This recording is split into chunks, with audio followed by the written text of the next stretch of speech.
Hello दोस्तों, मैं सिकंदर आपके यूट्यूब चैनल एसएससी क्लासेज यानी श्योर सक्सेस सेंटर क्लासेज में आपका हार्दिक स्वागत है। दोस्तों, आज हम आप सबों के लिए लेकर के आए हैं राज्यपाल एवं संवैधानिक स्थिति।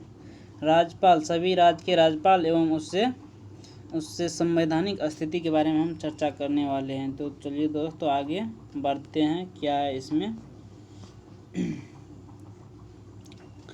पहला क्वेश्चन देखिए, लिखा हुआ है निम्नलिखित में कौन सा अनुच्छेद कहता है कि राज्य में एक राज्यपाल होगा। तो दोस्तों, ये अनुच्छेद 153 के अंतर्गत आता है। अनुच्छेद 153 में यह कहा जाता है कि राज्य में एक राज्यपाल होगा। अगला क्वेश्चन देखिए दोस्तों, दूसरा क्वेश्चन है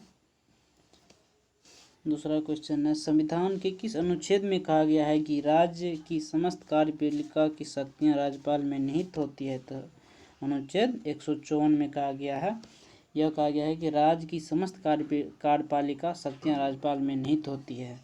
उसके बाद तीसरा क्वेश्चन देखिए दोस्तों। तीसरा क्वेश्चन है, राज्य की कार्यपालिका शक्ति किसमें निहित होती है। तो राज्यपाल में निहित होती है। चौथा क्वेश्चन देखिए,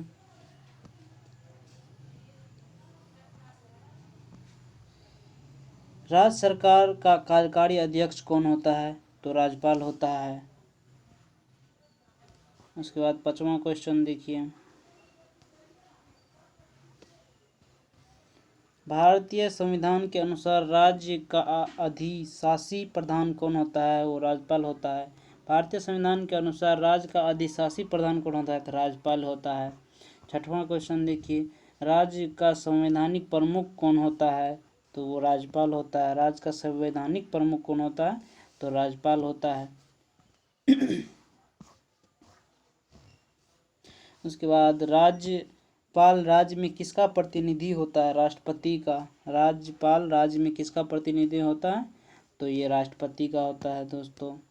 उसके बाद अगला प्रश्न, 8वां प्रश्न देखिए, भारतीय राज्यों में राज्यपाल की नियुक्ति कौन करता है। तो ये राष्ट्रपति करता है। राज्यपाल की नियुक्ति दोस्तों राष्ट्रपति करता है। उसके बाद देखिए दोस्तों, अगर वीडियो दोस्तों अच्छा लगे तो सब्सक्राइब जरूर कर लीजिएगा। उसके बाद देखिए दोस्तों, राष्ट्रपति किसकी सलाह पर किसी राज्य के राज्यपाल की नियुक्ति करता है। प्रधानमंत्री की सलाह पर करता है। राष्ट्रपति किसकी सलाह पर किसी राज्य के राज्यपाल की नियुक्ति करता है। तो प्रधानमंत्री की सलाह पर करता है दोस्तों। उसके बाद अगला प्रश्न देखिए, 10वां प्रश्न होता है, सामान्य रूप से राज्यपाल का कार्यकाल होता है, ये 5 वर्ष का होता है दोस्तों। सामान्य रूप से राज्यपाल का कार्यकाल कितने वर्षों का होता है। तो ये होता है 5 वर्ष का। राज्यपाल के पद पर नियुक्ति की न्यूनतम उम्र की सीमा क्या है। तो न्यूनतम उम्र सीमा 35 वर्ष रखा गया। 35 वर्ष। 12वां प्रश्न देखिए, 12वां प्रश्न हो गया, राज्यपाल को निम्नलिखित पदाधिकारियों में से किसके समक्ष शपथ ग्रहण करना पड़ता है। तो उच्च न्यायालय के मुख्य न्यायाधीश, यानी कि राज्यपाल को शपथ कौन दिलाता है। तो उच्च न्यायालय का मुख्य न्यायाधीश दिलाता है। 13वां प्रश्न देखिए, त्यागपत्र किसे देता है राज्यपाल। राज्यपाल अपना त्यागपत्र किसे देता है। तो ये राष्ट्रपति को देता है। 14वां प्रश्न देखिए, निम्न में से किसको हटाने का प्रावधान संविधान में नहीं है। गवर्नर को। निम्नलिखित में से किसी को हटाने का प्रावधान संविधान में नहीं है। तो गवर्नर को। गवर्नर में को कोई हटा नहीं सकता है दोस्तों। निम्नलिखित में से किसको महाभियोग के बिना हटाया जा सकता है।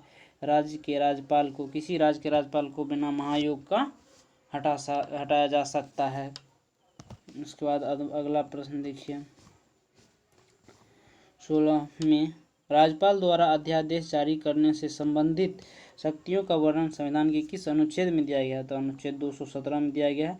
राज्यपाल द्वारा अध्यादेश जारी करने से संबंधित शक्तियों का वर्णन संविधान के किस अनुच्छेद में किया गया है। तो अनुच्छेद 213 में किया गया है।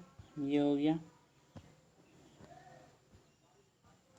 उसके बाद अगला प्रश्न देखिए, 17वां प्रश्न देखिए, संविधान के अनुच्छेद 213 के अनुसार राज्यपाल का अध्यादेश जारी करने का अधिकार है। तो यह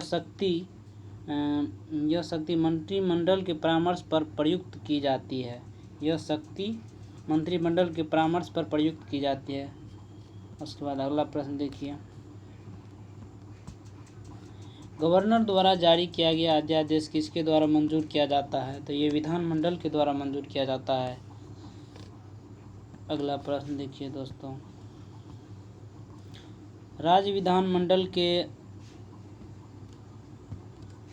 अनुमोदक के बिना राज्यपाल द्वारा जारी अध्यादेश कितनी अवधि के लिए लागू रहेगा? 6 सप्ताह के लिए लागू रहेगा। उसका राज्यपाल का वेतन और भत्ता किस कोष से आता है? तो भारत की संचित निधि से, भारत की संचित निधि से आता है। ए नंबर दोस्तों, भारत की संचित निधि से आता है। उसके बाद 21वां प्रश्न देखिए, राज्यपाल का मुख्य सलाहकार कौन रहता है? मुख्यमंत्री। राज्यपाल का मुख्य सलाहकार कौन रहता है? तो मुख्यमंत्री रहता है दोस्तों। उसके बाद अगला प्रश्न देखिए, कौन राज्यपाल को मंत्रिपरिषद के निर्णय की सूचना देता है? तो ये मुख्यमंत्री देता है। कौन राज्यपाल को मंत्रिपरिषद के निर्णय की सूचना देता है? ये मुख्यमंत्री देता है। उसके बाद अगला प्रश्न देखिए, निम्नलिखित में से किसको राज्यपाल द्वारा चुना जाता है? सभी को, यानी राज्य के महाधिवक्ता को भी, लोक सेवा आयोग के सदस्यों को भी और राज्य निर्वाचन आयुक्त को भी, इनमें से सभी को राज्यपाल द्वारा चुना जाता है।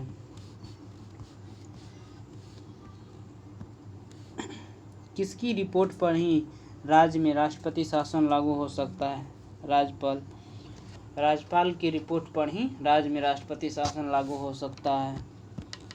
उसके बाद देखिए 25वां क्वेश्चन, संविधान के अनुसार किसी राज्य का राज्यपाल निम्नलिखित में से किसकी सहायता एवं सलाह से अपनी शक्तियों का प्रयोग कर सकता है? राज्य की मंत्रिपरिषद की सलाह पर जो है ये अपना शक्तियों का प्रयोग कर सकता है। 26वां क्वेश्चन देखिए, राज्य विधानसभा में धन विधेयक केवल किसकी अनुशंसा से प्रस्तुत किया जा सकता है? तो यह राज्यपाल की अनुशंसा पर प्रयुक्त किया जा सकता है।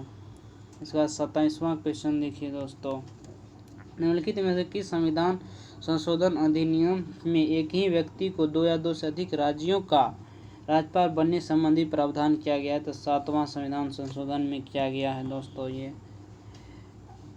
28वां क्वेश्चन देखिए दोस्तों, संविधान के किस अनुच्छेद में राज्यपाल को विधानसभा में एंग्लो इंडियन समुदाय का सदस्य नियुक्त किया गया? तो अनुच्छेद 333। एंग्लो इंडियन किसके अंतर्गत आता है? तो अनुच्छेद 333 के अंतर्गत आता है। ये लास्ट क्वेश्चन है शायद दोस्तों। देखिए, भारत के किसी राज्य की राज्यपाल बनने वाली प्रथम महिला कौन है? तो ये सरोजिनी नायडू है दोस्तों, ये सरोजिनी नायडू है। उसके बाद देखिए 30 में है, निम्नलिखित में कौन सा सुमेलित नहीं है? अनुच्छेद 153 राज्य का राज्यपाल होगा। अनुच्छेद 155 राज्यपाल की नियुक्ति।